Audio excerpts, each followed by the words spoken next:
Some people invest in real estate because they don't want to invest in banks.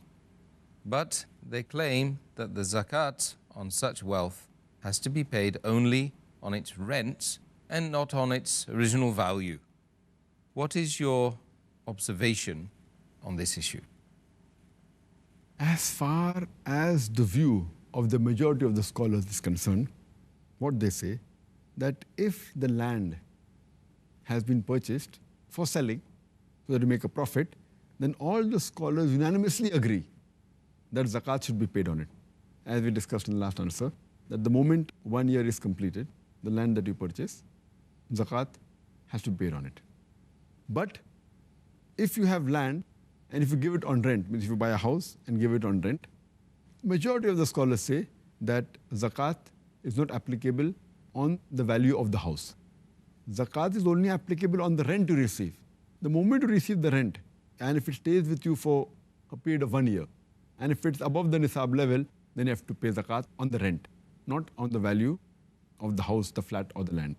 But nowadays, most of the people that purchase land for investment, they give it on rent. So here we are in a dilemma that people who purchase land, mainly the purpose of investment, but if they think that they'll buy the land, they sell after 4 or 5 years when the price rises. So but natural, they don't want to keep it vacant, so they give it on rent to a person who requires to stay in that flat. Now what will happen? Should we pay zakat or not? So here there's a difference of opinion. Here scholars differ. Some scholars say that fine, pay only zakat on the rent if you possess it for more than 1 year, if it's above nisab level. And when you sell it, on that year only you pay the 2.5% of the total value of the land. But there are some scholars who are very strict and who disagree with this view. And they say that if you buy a land, even if you give it on rent, the cost of the land, the market value of that land or of that flat should be paid every Hijri year. Scholars like Ibn Aqil, they say this. Ibn al-Arabi, Ibn Aqil, who's a Hanbali, Ibn al-Arabi, who is a Malaki, Sheikh Abu Zora, who's a Hanafi, Abdul Rahman al-Hassan, Sheikh Abdul Waf Khalaf, who is presently a very great scholar, Sheikh Yusuf al-Qardawi, and scholars of the same group.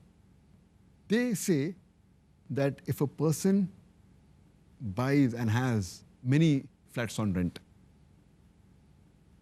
then he should even pay zakat on the cost of that flat, of that land. But for example, if a person is a poor person and doesn't have any income, doesn't have any business, and he has only one house which he's living and a second house which he gives on rent, so unanimously people agree that the rent he acquires, if it's saving is more than the nisab level. But there are many rich people who are landlords and who possess many houses, many flats which they give on rent. They own large properties. And if we agree with the view of the majority of the scholars that zakat should be only paid on the rent, suppose a person has 100 flats costing hundreds of thousands of dollars, and the rent that he gets, he utilizes what is required for his personal expenses, and before 1 year is over, after he gets the rent, he buys another few flats. So, and if he doesn't have any gold jewelry, that means he will not pay zakat at all.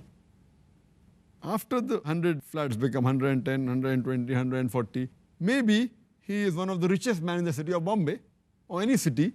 He may own half the property of the city, half the land in the city. So if you agree that zakat should not be paid, he may be a multi-billionaire, may own half the city, may own 3/4 of the city. He takes rent. When he gets the rent, before it becomes 1 year, he utilizes what he wants. Then he buys new land. And if zakat is not there on land, which is given on rent, he will keep on getting richer and richer and richer without paying a single dollar as zakat. So therefore, I agree more with the minority group of scholars like Ibn al-Arabi, Ibn Aqil, Sheikh Abu Zohra, Sheikh Yusuf al-Qardawi, and the likes of these scholars who say that if a person possesses a large amount of land and many houses giving on rent, then zakat should be even paid on the cost price of the land of the flat. Whatever is the present value of that land or of that house, he has to pay 2.5% zakat every Hijri year. I agree more with these type of scholars. And anyway, even if it's not required, a person pays extra, Allah won't question you. Surely you will get sawab for that. Even if you give a sadaqah, you will get sawab. So always agree, when in doubt, leave it out and go on the side which will give more sawab. Because minimum is 2.5% zakat. If you pay more, Allah will yet be happy.